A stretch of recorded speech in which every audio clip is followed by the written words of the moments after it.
Hello అండి. Good morning. Praise the lord. అందరూ బాగున్నారా?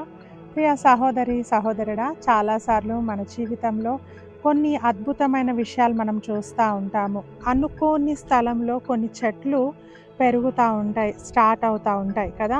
కొన్నిసార్లు రాళ్ళ మధ్యలో అసలు అక్కడ మట్టే లేని ప్రాంతంలో ఒక రాయి మధ్యలో నుంచి చెట్టు పుట్టుకొస్తా ఉంటది. కొన్నిసార్లు గోడల మధ్యలో నుంచి కూడా చెట్టు పుట్టుకొస్తా ఉంటది.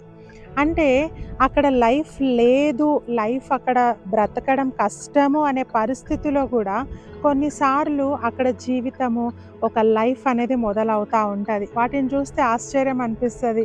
ఇదెలా సాధ్యమో? ఒక రాయిలో నుండి చెట్టు రావడము ఎంత అసాధ్యమని ఆశ్చర్యం అవుతా ఉంటది కదా!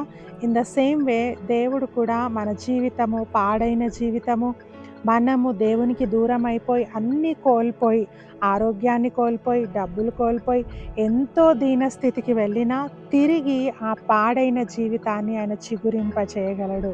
అందులో ఆయన జీవాన్ని పుట్టించగలడు. చచ్చుబడిపోయిన జీవితాన్ని ఇంకా బ్రతకడం అసాధ్యం అనుకునే టైంలో గూడా ఆయన మన జీవితాన్ని బాగు చేయగలడు. వాక్యం చెప్తా ఉంది.